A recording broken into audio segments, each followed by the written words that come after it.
Yo, what's up, world? It's Patrick Lovell coming to you on March 16th, 2023 at approximately 6 p.m. my time. And I don't normally do a PM Truth Bomb edition, but man, so much insane bullshit keeps coming out of the mouths of freaking morons in mainstream media and our friends in independent media that just play a click game.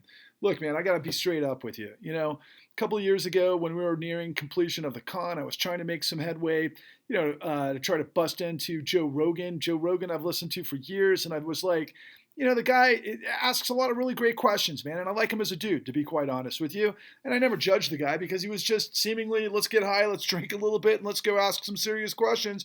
And it made a lot of sense. And the guy just got more and more millions and millions of viewers. And I got pretty fed up and kind of sick of the whole Alex Jones bullshit and then him kind of figuring things out. But the bigger he got, the more clownish it got. And I just kind of tuned in every once in a while. But, at the end of the day, I dig Joe Rogan and I watched freaking Russell Brand for a long time, and then I had to stop watching Russell Brand because I like Russell, but Russell's talking about, look, we're going to have this this awakening, this great awakening, and we're going to figure some ethereal shit out because we know we're getting played and everything else. And he's this brilliant orator, and he's a good-looking guy who's got a shit ton of charisma, and he's funny, and he's just so many great things. But what he doesn't know are the details of corruption or how this thing operates. And I was trying to get in touch with his people back in the day, and I got in touch with his attorney and everything else, and I know how to move things, and they didn't want to have anything to do with it. And I kept thinking, okay, well, what am I missing here? We're coming out with all this stuff. As it turns out, I've got this buddy who's in, with actually the Joe Rogan camp. He's done a lot of music for like Conor McGregor and his Ultimate Fighting contests in places like Vegas. He writes the music for it. And my buddy from high school is a total badass and in that world and everything else. And he just told me straight up, he's like, dude, unless you've got tons of followers, they're not gonna let you on. Anyway, one thing leads to another. As we're moving through this and we release the con at www.thecon.tv, we get some great write-ups because we got a great publicist out of New York who gets us on a bunch of different things, and we get write-ups, and one of the best is from The Guardian and some others that were just amazing at that time. But it was really kind of tough to break into some of these places, and I started kind of like, well, I wonder if it's like more of a click thing, because we relate to the game. And, and I've always, like I've said publicly a number of times, been a big fan of Taibbi for a long time. Obviously, like many of you, a little bit kind of like, scratching my head over a bunch of things over the last 4 or 5 years. Whatever, still, going to hang his hat on, his financial stuff during the great vampire squid years and Rolling Stone and everything else. And that's enough to make him the GOAT as far as financial investigative journalism goes. But, I was kind of just thinking that maybe it's possible that, look, they've got this list, they call each other, they say, is it okay to talk to so-and-so and everything else? And I'll tell you, it was interesting because, initially we got on I can't remember I guess it was The Hill, right? With Saga Argenti and Crystal Ball, which I was extremely happy about because I was thinking, okay, well, if we could get on that show, maybe we could get on the others. And by the way, I've always been a big fan of Crystal Ball. I mean, who's not a fan of Crystal Ball? She's easy on the eyes and she's really smart. But the bottom line is, I remember that she and Saga were talking about, questions before we came out with the con, and I had all these answers. We had all these answers, and I was like, look, God, we got to get on that show. One thing leads to another. We got an invitation to be on the show. We had 2.5 minutes. I'll never forget. Because my wife at the time wanted me to wear this bow tie. I think I looked like a fool. But I remember we had like a 7-minute segment, and I talked over my buddy, who was my colleague, Eric Vaughn, and I spoke for like 7 minutes nonstop, trying to get to the point that the Federal Reserve backdoored the world in a, freaking deceptive acts and practices workaround that basically gave $29 trillion to the criminal syndicate that I was revealing to him. And I remember looking at Saga, and I was looking at his eyes, and he was just kind of glossed over, and he had no fucking idea what I was talking about. I don't have a lot of freaking respect for Saga. I like his UFO stuff, to be quite frank with you. But in terms of a lot of other stuff, I think he just is like, he doesn't know much, all right? So one thing leads to another. And then I had a friend, I reached out to a friend who is one of the greatest journalists that exists in the space, particularly of populism. I've got great respect for him. And I asked him, I said, hey, man, do you think you could work us into a couple of places? And lo and behold, he did. And he got back to me. He said Crystal was looking for some guests because she was starting a new show with her now husband Kyle Kalinske, and she invited Eric and I on. In fact, they invited just me on initially, but I was like, I want my colleague on because he looks like Johnny Depp. And I remember the first time we did this, like, there were comments in the comment section like, I didn't know Johnny Depp was a financial expert. And anyway, I love my partner Eric and all this stuff, so I thought, hey man, it would be great to get on there and do our shtick, and we did. And this was the second time. It was a longer format, and and I like Kyle. I think Kaliski's a good guy, and I like his instinct on a bunch of stuff. But again, he just reminds me of a dude who's like, look, I'm going to look at the news, I'm going to read my papers, I'm going to talk to some people here and there, and that's going to construe for me to kind of share my opinion. And because I'm charismatic, people are going to watch me. But that doesn't make me an expert in anything. Because I remember when we were talking to Kyle, I'm trying to lay out all of the details of all of these things that made up what it was we were there for. And I could tell he was kind of like, He didn't have enough, apparently interest to watch the program, the con that we showed him. Otherwise, he might have had a lot more knowledge of what we were talking about. But he's like, yeah, I'll let Crystal take the lead on that. And by the way, Crystal did. And she watched our show, and she was freaking awesome, man. And she really asked some fantastic questions. But again, I wanted to emphasize over and over and over that it was the Federal Reserve that was blowing this whole thing up using deceptive acts and practices of Federal Reserve Act 13.3 illegally based on the statutes that I've since learned so much more that I've shared with you. Most importantly, that Covington and Burling, Jesus Christ. Sullivan and Cromwell, and their former partner, he might be retired by now because this was back in 2011 when I got this incredible interview that actually Pam Martins laid up on Wall Street on Parade, and I didn't read this until 2021, but it brought everything full circle when Roger Cohen, the partner at Sullivan and Cromwell, was being interviewed by the Federal Crisis Inquiry Commission, and they were asking about Federal Reserve Act 13.3, and he's like, look, there's no precedent for it. We didn't know what the hell was going on. The only reason that he talks about kind of like the manner that Goldman Sachs, I think in 1991, was able to, push the box open a little bit because of the 1987 run called Black Tuesday or Thursday. Anyway, the long and the short of it is he was representing, this guy, Roger Cohen, was representing what he called the consortium. And the consortium was the too big to fail banks. And he said the reason that they did this in such a panic and what was going on behind the scenes is because nobody knew how bad it was because they were multi-pledging the assets based on the derivative lies, based on the liar's loans lies. And I was like, holy shit, there it is. I knew it the whole time. I'd already done the deep dive on the Levy study. I already knew about everything that was taking place, with the emergency bailouts. I didn't understand the alphabet soup and how they worked and what the terms were, but I knew what toxic assets they were buying that led to quantitative easing. And I've been screaming like a madman for it ever since. And lo and behold, because of what's going on with the bank run with Silicon Valley Bank, and then ultimately, we saw Silvergate Bank last week, and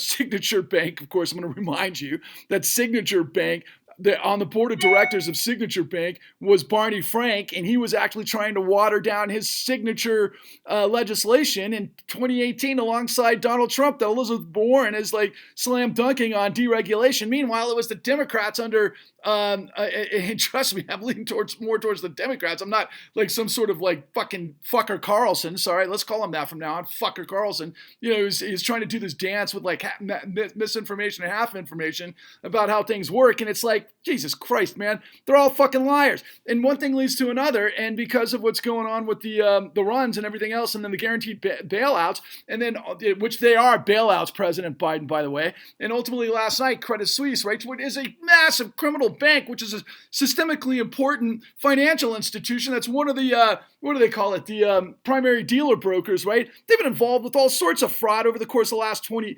at least, let's call it 7 years of insane fraud. And if you go back to the FinCEN files that the ICIJ laid out, I mean, this stuff that they're involved with is like at the level of what Chase does, which some people who are brokers are like, oh yeah, they call it the laundromat. Yeah, Chase is like, oh my God, it's so corrupt, it's unfreaking believable. So, ultimately Crystal Ball, she's got to get in the game, and she's kind of followed it a little bit, and she had, God, what's his name, the guy who wrote the book who was late to the game, but he's actually did some fantastic work about quantitative easing, and he was just on the new Frontline, easy money parable, and again, Frontline does great work, but they do half-truths and misinformation, and they're so polite they can't get to the truth. I mean, they kind of inferred, for example, that Wall Street greed may have allowed Donald Trump to become president, as opposed to saying corporate fascism creates, corruption creates fascism. Anyway, so, Crystal Ball is up there, talking and trying to sequence things together. And she's like leaning on information from David Sirota. And I think David Sirota's a squid because David Sirota ignored some information that I'm about to come out with somebody 10 times better than David Sirota. David Sirota's in it for himself, I'll tell you that. But the bottom line is Crystal Ball, she follows these guys and, they're kind of like in her network and their clique. And so she's going to that level and she's talking about, she's going to do this, this monologue, and bring it full circle to the Federal Reserve. And she gets to, I'm like, oh my God, she doesn't even know what's going on, even though I laid it on her twice. But then she goes and she gets to Federal Reserve Act 13.3 and I'm like, oh my God, she's going to get it. And then she goes, oh, and I got this information from Nathan Tankes. Nathan Tankes at MMT, who doesn't talk about fraud, never has, and he doesn't have any clue about fraud, even though I've been in front of him, and same with frickin' William K. Black, who's laid all this stuff out that Stephanie Kelton and the MMTers, for example, are now paying homage to, like, what? Larry Summers, Robert Rubin, and Alan Greenspan, and Tim Geithner. Stephanie, the deficit myth is like giving homage to the guys that created all this stuff and saying, yeah, we don't have to worry about, moving the credit limit, the debt limit, which we're going to start talking about soon. And the whole world's going to fucking blow up. And meanwhile, Crystal Ball got this information from me, but she can't put two and two together. And I literally gave her email after email after email personally, right? I'm like, oh my God, Crystal, you've got this. I've got to teach what's going on, and let's get you in front of the camera, and I'll introduce you to William K. Black. I'll introduce you to all of the whistleblowers that we got that lay this whole thing out, and because of your beauty and your voice and your intellect and everything else, you'll get this. But instead, she ignored me. She ignored me, and now she's just like playing ball like everybody else. And so the whole point is everybody in mainstream is a liar, okay? But Crystal Ball and all of these other guys like not Sagar, I don't even want to include him in the conversation, but, freaking Russell Brand and Joe Rogan and so forth, they're good people, man. They're not mainstream. And they made some really great freaking points, but they don't know this stuff. And what I'm telling you is the whole thing, everybody's like trying to make some comparisons to 2008 and what happened in the aftermath, but nobody knows what happened. And I've got the whole goddamn thing at the con at www.thecon.tv. Fuck, watch it, spare it. BlackRock is trying to fucking hide it. BlackRock doesn't want you to see it. That should be reason enough for you to see it. But beyond all of that, the reason I'm so pissed off is because I believe in integrity of the law. I believe, quite frankly, in integrity of markets and common sense and American dynamism and all the other stuff that I've talked about that's being destroyed by corruption, which gives us fucking fascism. Jesus Christ, do none of you understand what it means to be an American? I know that sounds fucking goofy and all that shit because I'm right there with you, I've seen all this shit forever. I mean, like George Bush is going to tell us what it means to be an American. By the way, George Bush the second, what we call him 71? And, George W., whatever. That guy allowed most of this shit to take place. But Clinton ushered it in, which happened at the late stages of Bush, right? That all started with Reagan, quite frankly. And to be honest with you, the interest rate stuff happened under Jimmy Carter that led to the S&L crisis. Look, people, I've got thousands of hours on Patrick Lovell Truth Bombs the Con. I'm on TikTok. I've got the new Untouchables with the Real Progressives, where I lay out all of these witnesses and victims that put all of this stuff together and take it from predation that nailed so many. I mean, I think 60%, or maybe it was 55% of African-American household wealth evaporated because of the 2008 great financial crisis because everybody was sat up and stolen from. But that was just the beginning, and it got everybody else. And then ultimately, it's just the thing that drives me more insane than ever, is that capitalism is supposed to be risk-reward. If you fail, you fail. That's not what we are, okay? And these guys are just they're pushing the envelope and they're lying to you. And I'm talking about the financial industry because they can get away with it. And meanwhile, President Biden's all up in arms like we're going to stabilize the financial industry. And Michael Hudson says the other night, The Economist, he's like, the reason that Biden did that was to protect his fucking donors. Because they're billionaires in Silicon Valley and he's going to want payback in the 2024 election, probably. So what? We're literally using the full faith and credit to bail out donors? that are freaking hedge funds and private equity and, venture capitalists, and all of these guys are doing all sorts of bullshit. Like I said to you before, the money from the Federal Reserve is going to this freaking financial system that has so many different operative scenarios that are just deceptive. And if they fail by cheating, they should be fucking strung up by their own fucking mistakes. By themselves, with their own rope, right? Give them enough rope to hang themselves with. But we keep the ball rolling. And then Crystal Ball, who should know this stuff, doesn't. And nobody in mainstream media does. Not even Rachel Maddow by her own proclamation. Fuck, I don't want to shout at you, but Jesus fucking Christ, can somebody listen that the democracy in the United States is under attack by financial terrorism? And it buried already 50 million Americans. It got set up in this liar loan disaster. And then they connected it to the frickin' pensioners who worked their whole lives to save their money. And it's just betrayal. And don't blame the Jews. There are a lot of Jews in this who shouldn't be involved, and they should know better. But there's also black people. There's also women. There's Christians of all types. I can tell you right now that the worst actor in the savings and loan crisis was this guy who used to be a former minister who hated pornography, and he was lying to people and screwing them all day long based on lies and deception to steal money. It's a weird fucking thing these people are all about. You know what I mean? So they got to be reined in by fucking the law. And what did we show you in the con? Well, the law got freaking watered down, perverted, stolen. I mean, wouldn't able to act. And I gave you guys from the Department of Justice, the head of the FBI, the head of the SEC, or at least of these investigations. They were all high level guys, like third in command of all of those agencies. God, there's so much more I could say. We need to create a revolution. Bernie Sanders is talking about, back in the day, a revolution. What I'm talking about, and I agreed with Bernie when he said we need to have a consumer, well, I'm saying it. I don't think he said this. He said we have to have a revolution that gets, where the billionaires pay their fair share sort of thing. After he said Wall Street's business model is fraud and never told us what it was. The revolution that I'm talking about is, yes, a consumer, intellectual, really, to get beyond this financialization, that's fucking financial terrorism. All you got to do is have the law fucking work, and you have to have accountability, and you don't pay these motherfuckers billions of dollars to fuck everybody else. We got to stop allowing this to happen.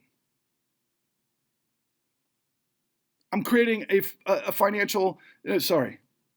I'm creating a populist tidal wave crusade to purge corruption, so that you, me, and everyone you can see that aren't Nazis, who believe in dignity, integrity, sustainability, and liberty, can thrive. What's wrong with that? And you got to buy in. We all got to buy in. We all got to do it together, because this whole system is, they're strangling me, they're strangling you, and they're strangling everybody. We have to come together. We've got to beat the algorithms. We can do this. We can fight back. We can rise above this, and we've got to overwhelm this manufactured, on a global scale, lies and deception with the truth. I've already got it. I spent years doing it, and we've got to educate everybody, including fucking Crystal Ball and company. I don't know what's wrong with you guys if you're listening to this. Seriously, Joe Rogan and Russell Brand, you can't talk to me because you got to talk to Matt Taibbi. Taibbi's moved on, man. Taibbi does other stuff. Maybe Taibbi's going to come back with, some sort of Vampire Squid Part 2 to kind of put it all together. But he's not been in the mix for a long time. And by the way, Taibbi failed in one place. He didn't talk to William K. Black, which I did. And I still don't understand it to this day. And if anybody wants to fact check me, literally, go read the Federal Crisis Inquiry Commission. Read every freaking judgment that came down through the civil settlements of the bank fines, and then read the national mortgage settlement. And then understand what I'm telling you, that we never fixed the problem. We just gave the money to the guys that pulled it off, and they doubled down, they tripled down, and they've been playing us ever since. Stock buybacks, let's see, what else manner of form? I mean, asset bubbles, and then ultimately meme stocks and crypto and everything else. And it's like, fuck Matt Damon. How about that? Matt, how could you go from being, the voice of Inside Job and everything that was? I mean, what'd you do? Just read a script? You never saw the frickin' film that you were involved with? All of this stuff, most of it was laid out in this movie, Inside Job. Again, we never got it fixed. If you go back to the 2011 Academy Awards, Charles Ferguson stood up in front of the Academy and said, hey, man, we haven't fixed this. We got to arrest the problem. And you know what? We didn't hear much from Charles Ferguson ever since. Yeah, Matt Taibbi's right about suppression of voices. I'm sure they got me. I'm sure they did. And maybe they're fucking targeting me right now. Who knows, right? The bottom line is that I've got the goddamn truth that can set us all free. Please, donate $13 to save yourself. We come together. Tell 13 people. This is all in respect and unison and, to carry forward what the original 13 colonies did to create, separation of powers, Bill of Rights, the Constitution, in order to form a more perfect union. And yeah, they lived a long time ago, and they sacrificed a lot more than any of us have ever sacrificed, even though, you want to be super critical about everything they did. I mean, nobody's perfect. I'm not perfect. I'm far from perfect. But you know what I've got above all else? I got balls, man, and I'm not afraid of bad guys. Fuck the bad guys. Onwards and upwards.